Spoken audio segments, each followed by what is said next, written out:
René me falou que vocês estão estudando o livro de Efésios.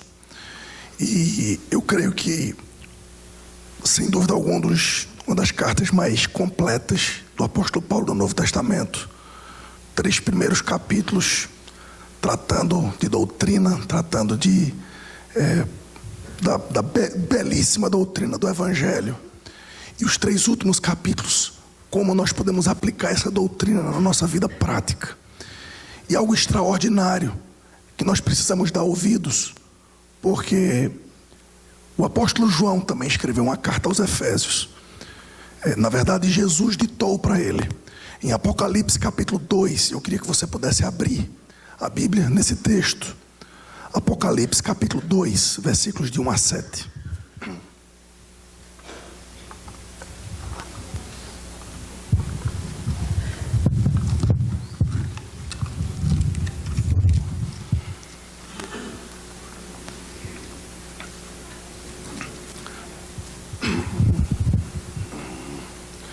Assim diz a palavra do Senhor. Ao anjo da igreja em Éfeso, escreve: estas coisas diz aquele que conserva na mão direita as 7 estrelas e que anda no meio dos 7 candeeiros de ouro.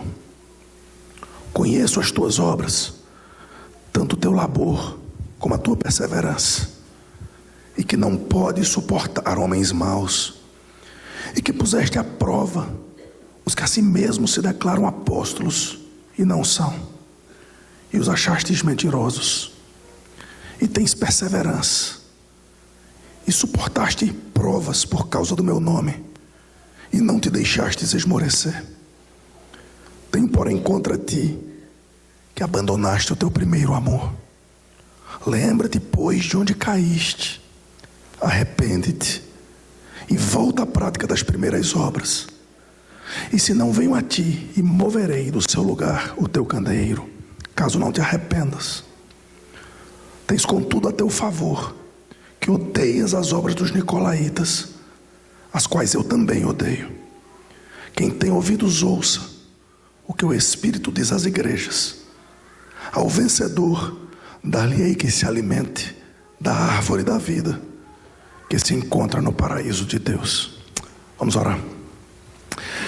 Deus amado, nós estamos aqui na tua presença, e o que nós te pedimos é que, a despeito da dificuldade, a despeito, Senhor Deus, de qualquer outra coisa que possa pairar no nosso pensamento, o Senhor fale ao nosso coração. O nosso desejo, a nossa necessidade é de ouvir a tua voz nessa noite, é de que o Senhor fale conosco, a despeito das nossas limitações e imperfeições. Que a tua palavra seja suficiente, que a tua palavra seja poderosa, e que o teu Santo Espírito possa nos auxiliar, Senhor Deus, tanto na pregação, como a partir de mim, a todos que ouvem nessa noite, a aplicação da tua palavra possa ser exatamente aquilo que o Senhor deseja para as nossas vidas. Por isso nós te oramos no nome precioso de Jesus. Amém. Irmãos, sem dúvida alguma, a carta que vocês estão estudando é de uma das igrejas mais queridas do Novo Testamento. O apóstolo Paulo, sem dúvida alguma, teve um amor especial por aquela igreja. Primeiro porque em todas as suas viagens ele passava lá, e em uma delas ele ficou 3 anos, ele alugou uma escola, e por 3 anos, noite e dia, ele ensinava aquela igreja. Foi uma igreja que foi muito bem doutrinada, uma igreja que aprendeu aos pés de Paulo. Aliás, ela já tinha sido inicialmente conduzida por João Batista. Quando você vai lá para Atos capítulo 19, você percebe que quando o apóstolo Paulo chega em Éfeso, ele vê alguns discípulos. Ele pergunta: vocês conhecem o Espírito Santo? E a resposta é: não, nós nem sabemos que existe um Espírito Santo. E Paulo pergunta para eles: então vocês são discípulos como? Como é que vocês conhecem Jesus? E eles dizem: nós recebemos o batismo de João. João Batista nos batizou. E o apóstolo Paulo então lhes prega o evangelho e cai ali o Espírito Santo no meio daquele povo, algo extraordinário. Os confins da terra sendo atingidos pelo Espírito Santo da promessa de Deus. E não apenas o apóstolo Paulo e João haviam passado lá, mas quando o apóstolo quis mandar, ele não podia, estava preso, e ele quis enviar enviar um pastor para aquela igreja. Ele escolheu o seu principal discípulo, Timóteo. Timóteo foi o pastor daquela igreja. E impressionantemente, queridos, aquela igreja foi amada por Paulo por receber, por exemplo, a carta aos Efésios que vocês estão estudando, ou 2 cartas que foram escritas para o pastor daquela igreja, 1 Timóteo, 2 Timóteo. Portanto, imaginem o quão bem doutrinada era essa igreja. Vultos extraordinários do cristianismo haviam passado por lá. O próprio apóstolo João, o Apolo, Áquila, alguns homens extraordinários que a gente lê no livro de Atos, como Erasto. Eles faziam parte daquela igreja, homens que eram da equipe missionária do apóstolo Paulo, faziam parte, eram membros daquela igreja. Portanto, era uma igreja que tinha algo extraordinário que a diferenciava das outras igrejas da Ásia Menor. Era uma igreja que conhecia profundamente a doutrina. E isso, queridos, é refletido nessa carta do apóstolo João, ou nessa carta ditada por Jesus. Isso é refletido porque eu e vocês precisamos receber essas 7 cartas como sendo cartas enviadas para nós, para a igreja de uma maneira geral. Mas essa descrição do apóstolo, essa descrição de Jesus para a igreja de Éfeso é extraordinária. Veja aí no versículo 1. Ao anjo da igreja em Éfeso, escreve: estas coisas diz aquele que conserva na mão direita as 7 estrelas e que anda no meio dos 7 candeeiros de ouro. Se você olhar o versículo anterior, você vai perceber acerca de que Jesus estava falando. No versículo 20 do capítulo 1, ele diz assim: quanto ao mistério das 7 estrelas que vistes na minha mão direita e dos 7 candeeiros de ouro, as 7 estrelas são os 7 anjos das igrejas e os 7 candeeiros são as 7 igrejas. Então, de forma introdutória, me permita trazer 2 aplicações. A primeira delas, pastor, ou pastores aqui presentes, presbíteros, líderes da igreja. As estrelas aqui não são outra coisa senão o anjo da igreja, os ministros, os pastores, os líderes. E de uma forma muito clara e direta, Jesus ele tira da igreja de Éfeso o fato deles poderem se orgulhar naqueles grandes líderes que haviam passado por lá. Eu imagino como membro da igreja de Éfeso indo encontrar, por exemplo, um membro lá de Esmirna ou de uma outra igreja da Ásia Menor. Ele poderia muito bem dizer: quem foi o pastor daí? Ou quem foram as pessoas que passaram por aí? E os nomes seriam desconhecidos para mim e para vocês. Mas o membro da igreja de Éfeso podia dizer: aqui nós temos a influência de João, a influência de João Batista, o próprio apóstolo Paulo morou aqui várias vezes, vários anos. Timóteo foi nosso pastor, aliás, ele ainda é o nosso pastor. Nós temos a influência extraordinária de grandes vultos do evangelho. Jesus diz assim: eles estão na minha mão direita. Independentemente de quem eles sejam, independentemente dos seus nomes, eles são o que são, ou deixam de ser o que são, de acordo com a minha própria vontade. E queridos líderes dessa igreja, nós precisamos entender isso de tal forma, por um lado, nos aquietarmos nesse lugar de total segurança. A palavra de Deus nos diz que se nós quisermos viver piedosamente em Cristo, nós vamos sofrer as consequências desse evangelho. Se a igreja presbiteriana de Poá, eu conheço a igreja, eu sei que é uma igreja que é prezado pela boa doutrina, e ao longo dos anos tem sofrido as consequências disso. E nós louvamos a Deus porque, como líderes, o lugar mais seguro e mais extraordinário é estarmos nas mãos do Senhor. O Senhor que olha para os seus líderes e diz: não me importo com números, o que se requer do despenseiro é que ele seja encontrado fiel. O que se requer daqueles que pregam a palavra é que eles preguem com fidelidade.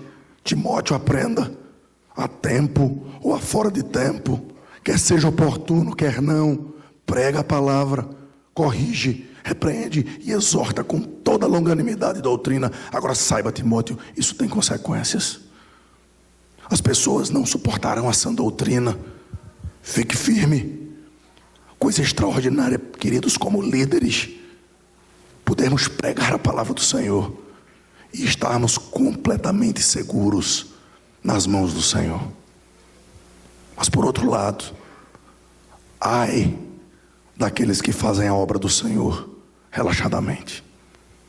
Ai daqueles que fazem a obra do Senhor pensando no pragmatismo desses dias.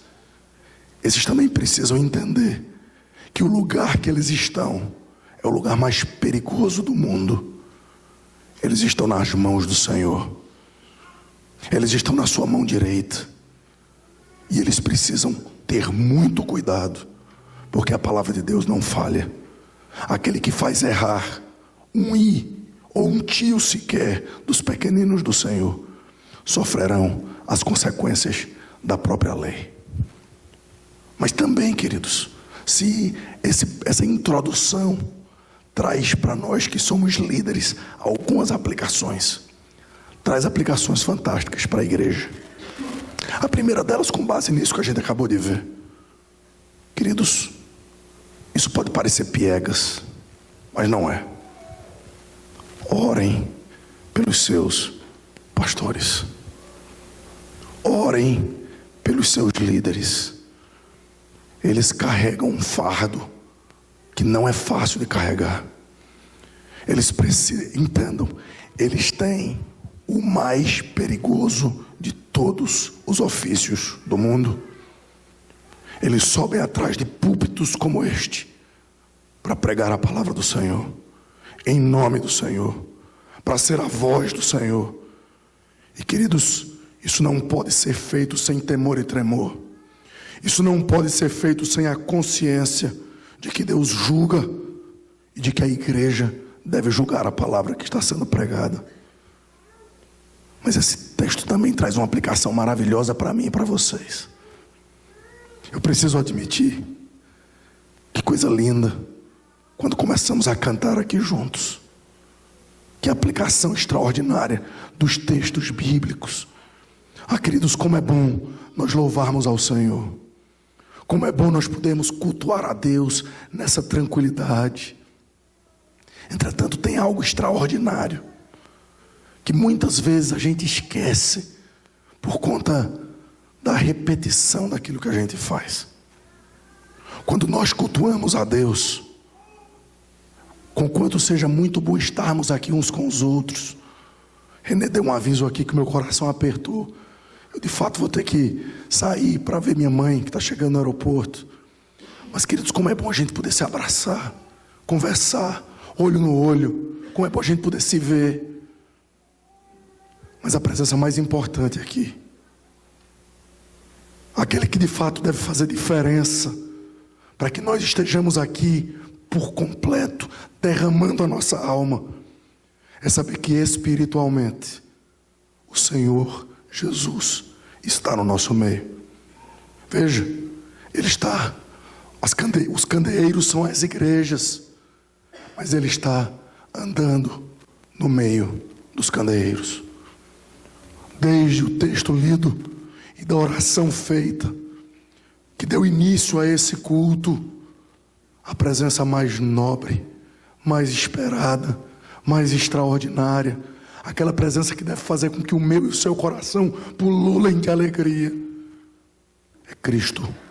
Ele está aqui, e isso deve motivar a nossa alma, motivar, queridos, a nossa vida, para que de fato amemos o culto a Deus mais do que qualquer outra coisa nesse mundo.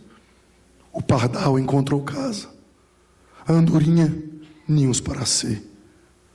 Mas nós, Senhor, encontramos os teus altares, Rei meu e Deus meu. Que de fato seja esse o desejo do nosso coração. Mas, queridos, essa carta, ela traz duas coisas distintas. Ela mostra para nós o conhecimento de Jesus.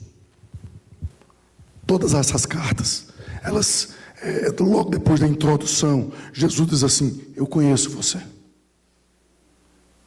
Olha aí, rapidamente comigo. Capítulo 2, versículo 2. Conheço as tuas obras. Versículo 9. Igreja de Esmirna. Eu conheço a tua tribulação, a tua pobreza. Queridos, você está em tribulação, você está em pobreza, você está em dificuldade. Jesus está dizendo: eu conheço. Eu sei de todas as coisas. Veja para a igreja de Pérgamo, por exemplo, versículo 13. Conheço o lugar onde habitas, onde está o trono de Satanás. É difícil estabelecer o evangelho aqui, por conta da oposição que vem de fora. Satanás tem o seu trono aqui no nosso meio. O Senhor diz: eu conheço. Eu sei o que vocês têm que passar. Ele toma nota. Ele reconhece todas as coisas. Veja também a igreja de Tiatira. Versículo 19. Eu conheço as tuas obras, o teu amor, a tua fé, o teu serviço, a tua perseverança, as tuas últimas obras mais numerosas. Queridos, veja que coisa extraordinária. Às vezes pode haver irmãozinhos aqui, queridos, que fazem a obra, que são diligentes, que não faltam aos cultos e que não são notados pelos homens, que as pessoas não reconhecem aquilo que fazem. Deus conhece. Jesus vê todas as coisas. Ele prescruta tudo. E ao invés de nos satisfazermos com o aplauso dos homens, nós precisamos ficar muito mais satisfeitos com a consciência de que aquilo que nós fazemos não fazemos para homens, mas fazemos para o Deus Todo-Poderoso. Capítulo 3, a igreja de Sardes, versículo 1. Eu conheço as tuas obras, que têm nomes de que vives, mas estás morto. Veja, assim como ele conhece o bem, ele conhece o mal também. Não adianta sermos uma igreja com nome de vivo. Não adianta sermos uma igreja que tem na sua placa e nos seus papéis escrito vida, e talvez na sua membresia e no seu culto, algo que seja extraordinário e punjante. Deus vê os corações. Deus vê aquilo que... Deus conhece o nosso pecado. Queridos, e se, mais uma vez, perceba, cada uma delas, se por acaso, de um lado, nós podemos ficar totalmente, assim como os pastores, satisfeitos, tranquilos e seguros de que Deus conhece o nosso caminho, de que Ele conhece o nosso coração.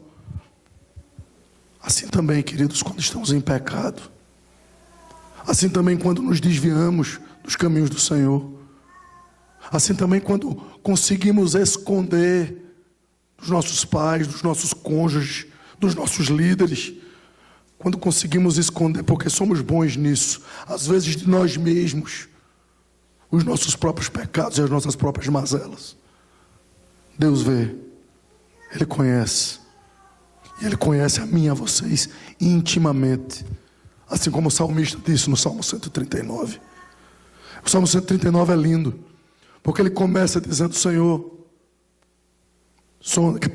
ele começa dizendo: Tu me sondas, Tu me conheces, sabes quando eu me assento, sabes quando eu me levanto, ainda a palavra não me chegou à boca, mas Tu, Senhor, já conheces toda. E no final, mesmo tendo afirmado que Deus o sondava, que Deus o conhecia, ele tem a ousadia e a coragem de orar dizendo: Senhor, sonda o meu coração, conhece os meus caminhos, vê se há em mim algum caminho mau e guia-me pelos caminhos eternos. Em primeiro lugar, queridos, aqui na igreja de Éfeso, nós vamos ver os aplausos de Cristo. Nós vamos ver aquilo que Cristo vê, aquilo que Cristo conhece. E talvez por conta do resultado desses grandes vultos, desses grandes doutrinadores, desses pastores extraordinários, essa igreja agora está recebendo a boa influência deles e podendo mostrar ao mundo que é uma igreja diferenciada. Veja aí, versículo 2. Conheço as tuas obras, tanto o teu labor como a tua perseverança, e que não podes suportar homens maus, e que puseste à prova os que a si mesmos se declaram apóstolos e não são, e os achastes mentirosos, e tens perseverança, e suportastes prova por causa do meu nome, e não te deixastes esmorecer. Então veja só que coisa linda. Uma igreja bem doutrinada. Era uma igreja que não tinha nenhum compromisso com o politicamente correto. Acredito, uma igreja necessária nos nossos dias.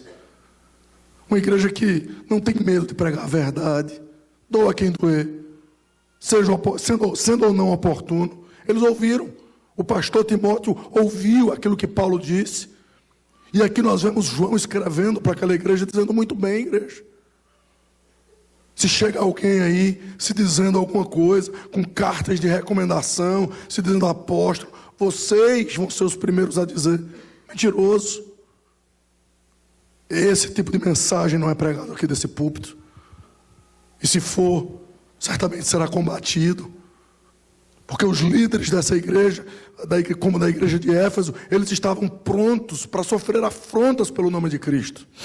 Eles estavam prontos para sofrer as consequências desse mundo. E muitas vezes o apóstolo Paulo disse isso para os presbíteros de Éfeso, lá em Atos capítulo 20. Preste atenção.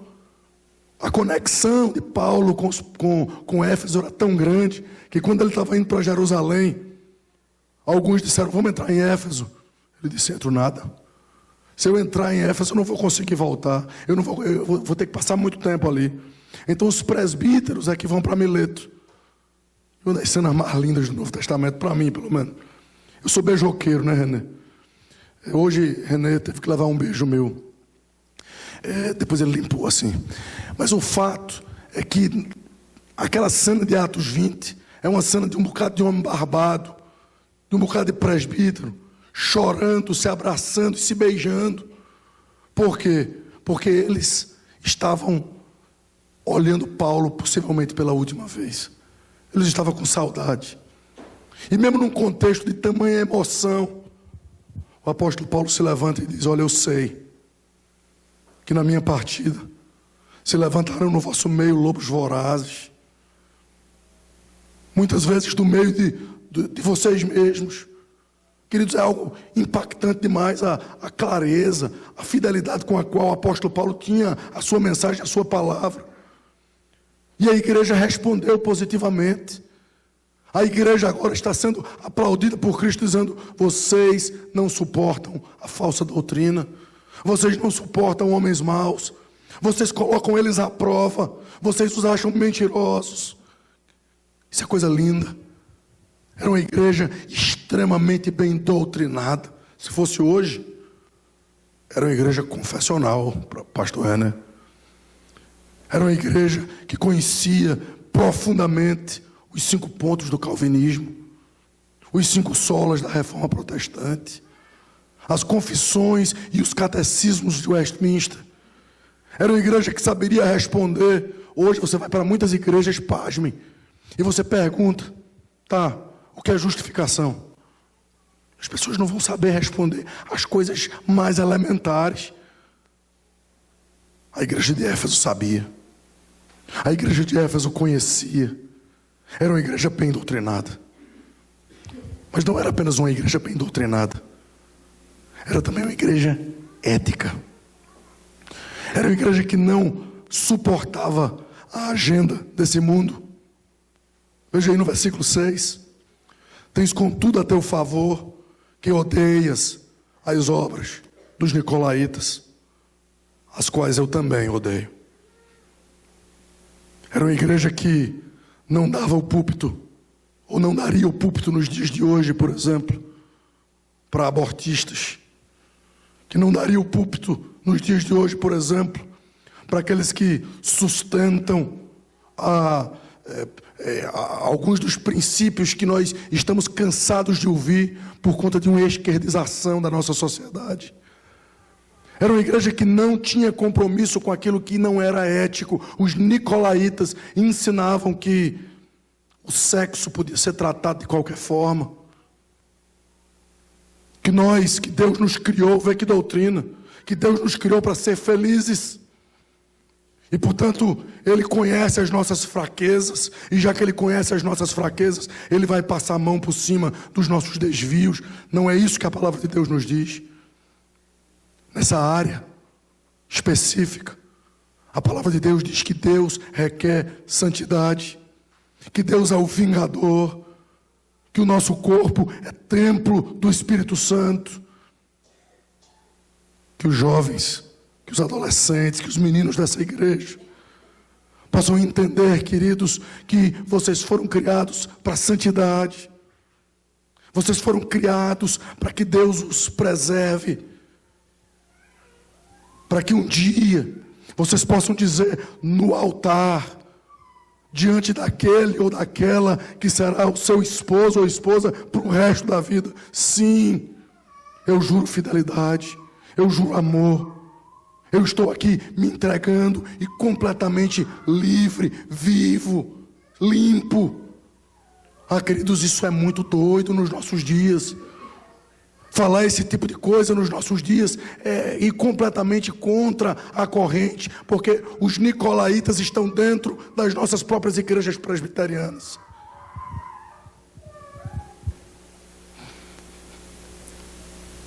Mas na igreja de Éfeso não. Eles não eram aceitos. Veja como isso podia muito bem alcançar igrejas irmãs.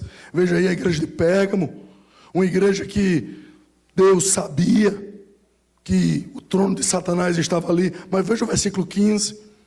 Outro cinto também tens, os que da mesma forma sustentam a doutrina dos nicolaítas. Uma doutrina que Deus odiava, uma doutrina que Deus detestava. Eu também odeio, disse o Salvador. Mas na igreja de Pérgamo, isso era aceito. É possível que isso aconteça. É possível que em alguns lugares, dentro de uma mesma estrutura, algumas igrejas se mantenham firmes, mesmo quando a sociedade está corrompida.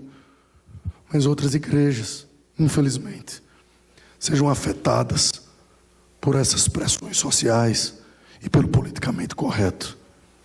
Ah, queridos, que a igreja de Poá, que essa igreja possa sempre ser conhecida, não como uma igreja saudosa de grandes vultos, mas como uma igreja que ama a palavra de Deus acima de todas as coisas, mas como uma igreja que ama a ética, que ama a santidade, que ama a vida com Deus e a vida com Cristo, acima de todas as outras coisas também.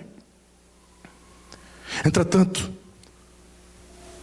no segundo lugar, ou no segundo ponto, é que Cristo não simplesmente olha e observa aquilo que Ele está aqui para dizer: eu conheço vocês e estamos juntos. Mas Ele também olha nos nossos olhos e Ele pergunta: onde é que vocês estão errando? Uma igreja tão boa, tão doutrinada, que preza tanto pela ética, qual poderia ser o problema? Versículo 4, o texto diz assim: tenho porém contra ti que abandonaste o primeiro amor.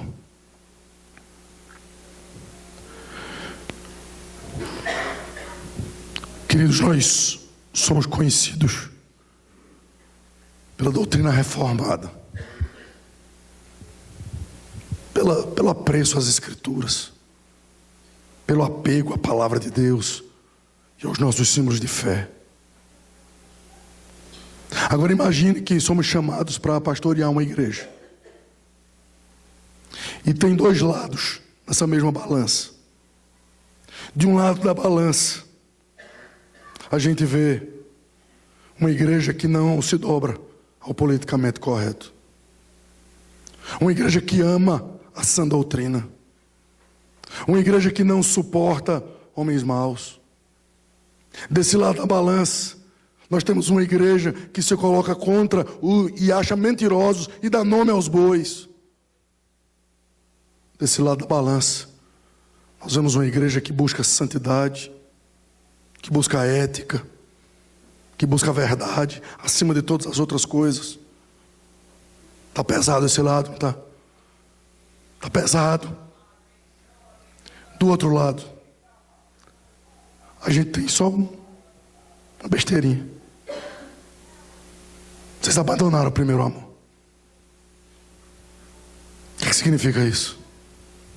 Com toda essa doutrina, com toda essa ética, com todas essas coisas boas, vocês se acostumaram com o Evangelho. Vocês não se impressionam mais com o deslumbre do Criador do Universo, daquele que entra dia e sai dia, e faz com que coisas extraordinárias sejam colocadas diante dos nossos olhos. Vocês não se impressionam mais com o fato de que, graciosamente, esse Deus que odeia o pecado, que abomina o pecado, e nós sabemos disso, mas esse abomínio ao pecado e a compreensão de que Ele pagou o preço, morreu na cruz do Calvário por nós, trazendo-nos a esperança de salvação, trazendo-nos a convicção e a certeza de sabermos que aquele em quem temos crido há de completar a nossa carreira até aquele dia. Nós vivemos, queridos, nesse mundo como se isso fosse normal, como se isso apenas fizesse mais um tique na nossa agenda. Culto, reunião de oração, minha devocional diária. Queridos, nós perdemos o peso de ficarmos impressionados com Deus, com a sua infinitude, com a sua grandeza, com a sua beleza. Falávamos hoje à tarde sobre a beleza de Cristo, sobre a glória de Cristo. E às vezes nós nos impressionamos com coisas tão banais. Às vezes nós nos impressionamos com coisas tão triviais desse mundo. Mas o Evangelho, nos acostumamos com ele, esfriamos espiritualmente. Mas na nossa mente de pastores, de líderes, essa balança aqui está boa demais. Isso é uma besteira. Isso a gente resolve. Isso a gente faz um congresso de avivamento. A gente resolve isso depois. Mas igreja, veja o que Cristo disse no versículo 6. Versículo 4 diz assim: tenho porém contra ti que abandonaste o teu primeiro amor. Veja o versículo 5. Lembra-te, pois, de onde caíste. Arrepende-te e volta à prática das primeiras obras. Percebam? Jesus inicialmente ele traz uma aplicação. Lembrem-se do primeiro amor. Queridos, eu posso falar por mim. O esfriamento espiritual é uma tragédia. Eu hoje posso me lembrar de dias em que o Evangelho era tão impactante para a minha vida que eu não tinha outro assunto, porque a boca fala do que o coração está cheio. O Evangelho era tão impactante para a minha vida que eu não queria perder oportunidades, pessoas no meu dia a dia, segunda a sábado, que Deus colocava no meu caminho, na minha rua, no meu trabalho, na escola, no bairro. Eram pessoas com as quais ardia no coração, e talvez você se lembre desses dias também, ardia no nosso coração o desejo de fazer com que o nome de Cristo seja conhecido, de fazer com que o nome do nosso Salvador transforme vidas, famílias, igrejas, como transformou a minha e a sua, se você for crente. Esse esfriamento, queridos, é algo no qual o Senhor Jesus olha para nós e Ele diz: não apenas lembre-se de onde você caiu, mas se arrependa. Arrependimento, queridos, é mudança radical de mentalidade. Alguns podem dizer: pastor, eu tenho 40 anos de igreja, Eu tenho 50 anos de igreja. Como é que eu não posso me acostumar com isso? Veja o exemplo da igreja de Tiatira, por exemplo. Versículo 19. Conheço as tuas obras, o teu amor, a tua fé, o teu serviço, a tua perseverança e as tuas últimas obras, mais numerosas do que as primeiras. Queridos, o que é mais lógico para mim e para vocês é, uma vez que temos essa doutrina, ou a busca por essa ética, é fazer com que cada vez mais que nós conheçamos a Cristo, que nós conheçamos a glória e a majestade de Deus, a gente vá se diminuindo, a nossa boca vai sendo colocada no pó, a gente vai descobrindo mais e mais o quão desgraçados nós somos e o quão grandioso Ele é. E quão grande és tu, grandes são as tuas obras. Esse tipo de música que a gente canta ia deixar de ser simples canções, iam significar de fato a expressão da nossa vida. Sim, nós ficamos impressionados com Cristo, nós ficamos impressionados com aquilo que Ele é, com aquilo que Ele fez, com o fato de Ele ter recebido a ira de Deus no meu lugar, com o fato de Ele ter sido desamparado pelo Pai, para que eu pudesse viver na expectativa da glória, para que ainda que com os sofrimentos do tempo presente, eu possa ter a expectativa da glória que vai ser revelada em nós. E é exatamente por isso, queridos, que se na nossa balança nós estaríamos absolutamente tranquilos com uma igreja bem doutrinada e com uma igreja muito ética, e não ficaríamos tão preocupados com a igreja fria. O Senhor Jesus termina o versículo 5 dizendo assim: e se vocês não se arrependerem, se vocês não voltarem ao primeiro amor, com toda a história de vocês, plantada por João Batista, por Paulo, por Timóteo, por Apolo, pelo apóstolo João, com toda a doutrina, com tudo que vocês sabem e aprenderam e amam, e lutam e sofrem as consequências disso, com tudo isso, eu moverei do seu lugar o teu candeeiro. Vocês vão deixar de ser igreja. Isso é muito sério, irmãos. Talvez alguns aqui já tenham tido a oportunidade de viajar até a Turquia e de ir conhecer a cidade de Éfeso. E se alguém aqui já fez, vai se lembrar de que tudo que tem lá na cidade hoje são ruínas. Como pode uma igreja como Éfeso, uma igreja com tanta história, uma igreja com tanta cultura espiritual, com tanto conhecimento bíblico, hoje faz parte de ruínas? Uma igreja que sabia o que era receber provas e afrontas pelo nome de Cristo, sem se deixar de esmorecer. Lembra lá de Atos, quando o evangelho estava transtornando o mundo, milhares e milhares de pessoas levaram Aristarco, Gaio, Erasto, 3 homens ali ou 2, para o lugar do templo de Diana, um teatro extraordinário, e por mais de 2 horas cantavam e gritavam nos ouvidos deles: grande é a Diana dos Efésios. Eles não se deixaram esmorecer, eles não tiveram medo da oposição, mas algum tempo depois eles se acostumaram com o evangelho, eles se deixaram esfriar, eles abandonaram o primeiro amor. Mas graciosamente, assim como fez para Éfeso há 2000 anos atrás, Jesus traz essas palavras para a nossa igreja. E nessas palavras, Jesus nos instrui, Ele nos conclama, Ele nos chama: voltem à prática das primeiras obras.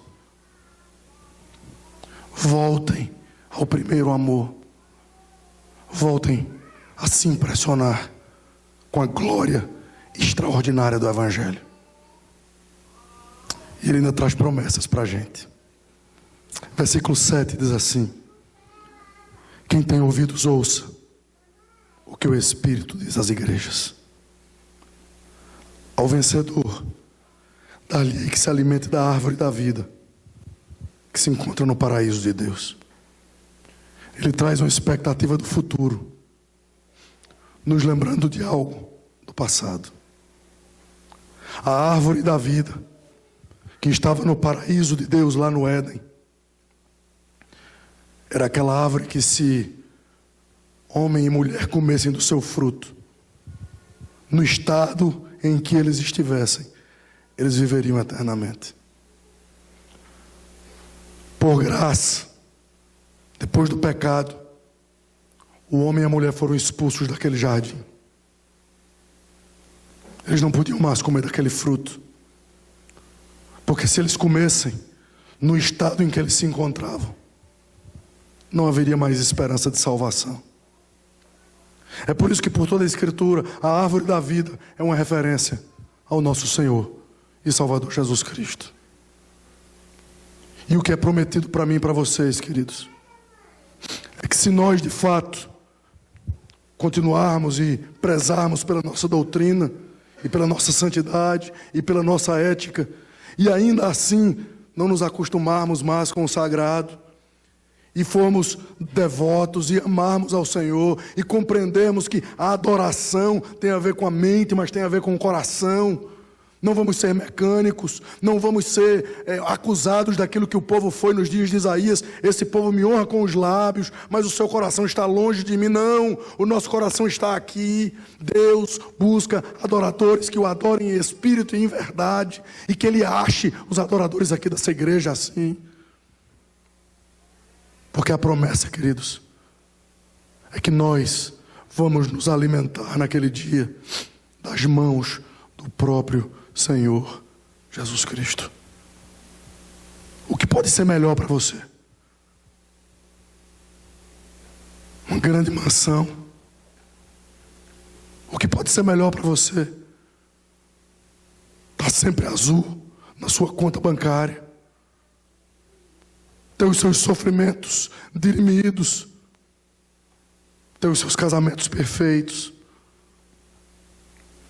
ter suas empresas no lugar.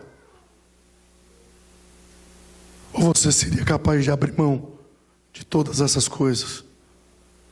Ou você seria capaz de considerar todas essas coisas como secundárias, ainda que importantes e boas, mas secundárias, porque o prazer da sua alma é Jesus.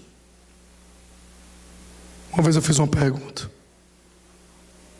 e a resposta a essa pergunta, queridos, de fato, deve trazer para o meu e para o seu coração uma resposta sincera de como está a nossa alma com Deus, de como está o nosso primeiro amor. E a pergunta é: se hoje você perder tudo que lhe dá paz, segurança, alegria, seu marido, sua esposa, seus filhos, sua casa, se você for deixado, ainda hoje de noite, nu, sem nada, na sarjeta, na lama, não tem mais igreja, não tem mais um lugar para ir, não tem mais uma porta para bater, e tudo que sobrar para você for apenas a sua fé em Cristo, seria essa fé suficiente para fazer você contente em toda e qualquer situação? Seria essa fé suficiente para você dizer: o que eu considerava como lucro, eu reputo como esterco, como nada, pela sublimidade do amor de Cristo? Estaria pronto você para essa noite dizer: em nada tenho a minha vida por preciosa, contanto que eu possa vivê-la por Ele, por meio dEle e para Ele. Quando nós, queridos, respondermos a essa pergunta difícil, com os nossos joelhos em terra e com lágrimas nos olhos, por sabermos aonde vai nos levar o nosso coração, mas buscarmos sinceramente diante do Senhor, que Ele possa atingir de cheio a nossa alma, então a gente vai poder viver nesse mundo com essa expectativa de que aquele dia está chegando, de que vai, cedo ou tarde, ter aquele dia em que os nossos olhos se fecharão nesse mundo, e para esse mundo acabou a esperança. Mas para nós, no momento em que pararmos, desligarmos aqui, os nossos olhos serão abertos diante dEle, e Ele vai poder dizer para mim e para vocês: venham para o gozo eterno do seu Senhor, venham viver eternamente a minha glória, o céu, a maravilha, venham se alimentar da árvore da vida, venham receber do meu vinho. Queridos, que a motivação do nosso coração não seja outra nessa vida, senão a vivermos comendo, bebendo ou fazendo outra coisa qualquer, fazer todas as coisas para a glória de Deus, que está na pessoa do nosso Senhor e Salvador Jesus Cristo. Que sejamos, sim, doutrinados, que sejamos, sim, santos e éticos, e prezemos pela santidade, mas que o nosso coração se aqueça com a mensagem do Evangelho. Vamos orar. Pastor René.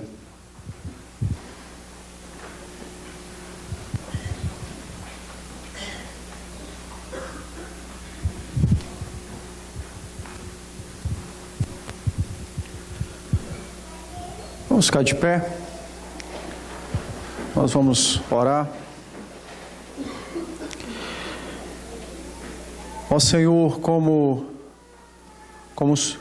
é bom ouvir a Tua santa voz, como é bom a visitação do Teu Espírito nos ensinando o Teu querer, como é bom ouvirmos o Senhor falar pessoalmente, diretamente a cada um de nós pela palavra.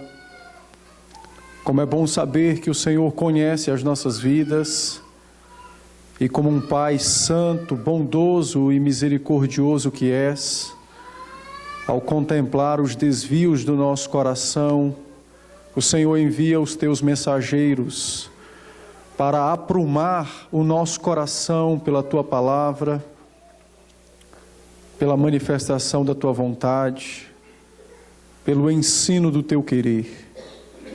Muito obrigado, Senhor. Nesse instante, cabe a nós tão somente nos prostrarmos diante da majestade do Teu ser, em grande gratidão.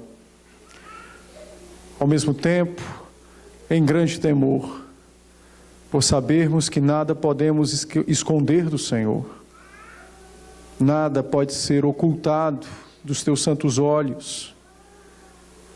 Mas por conta da relação que o Senhor tem conosco, do pacto feito na pessoa do Senhor Jesus, mesmo o Senhor sendo esse Deus absoluto, grande, cheio de glória, o Senhor ainda se importa conosco e envia os seus mensageiros para nos corrigir, para nos advertir. Louvado e exaltado seja o seu nome, bendito seja o Senhor por essa dádiva. Nesse instante nós te suplicamos, Pai, que o Teu Espírito nos visite poderosamente, não nos deixando esquecer essa palavra. Não permita, Senhor, que nós caiamos na rotina como foi tratada e tratemos essa palavra como algo qualquer.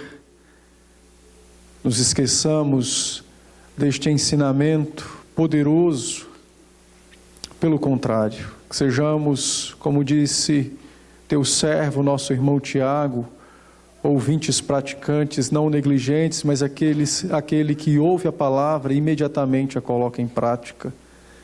Que assim seja conosco, que nós não durmamos esta noite, Senhor, sem antes sondar o nosso coração e responder a esta pergunta: o quanto amamos o Senhor? E se de fato estaríamos dispostos a perder tudo por amor a Cristo e o Evangelho de Cristo. Não nos deixe descansar, não nos deixe pregar os olhos essa noite sem antes responder a esta pergunta, a fim de que nós, ao respondê-la, possamos, com toda verdade e sinceridade, prostrado ante os teus pés, se for verdadeira, se for positiva a resposta, que possamos nos humilhar por sabermos que amamos o Rei dos Reis e que precisamos amá-lo ainda mais.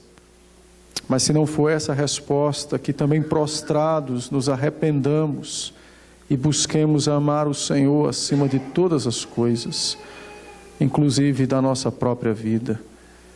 Que assim seja conosco, Senhor, pela visitação do Teu Espírito, tornando a palavra cada vez mais poderosa dentro de nós. Dá graça ao Teu servo Samuel, abençoe a ele, a sua família, a igreja que é pastor. Usa o Teu servo como Tua boca no meio daqueles irmãos, a fim de que eles sejam devidamente instruídos na doutrina e instruídos na prática do amor ao Senhor. Sê conosco, Pai, e abençoe-nos. Conceda-nos dias melhores de vida cristã, com grande conhecimento e grande piedade, com corações cheios de fervor por conhecer e por descobrir as maravilhas do Teu ser e do Teu Evangelho, para que possamos impactar este mundo com uma vida verdadeiramente santa e com um coração verdadeiramente celeste, não posto nas coisas deste mundo, mas ainda nesta terra, com o coração posto no reino dos céus. Dá-nos a Tua bênção, Senhor, dá-nos a Tua graça, é em Cristo Jesus é que nós oramos.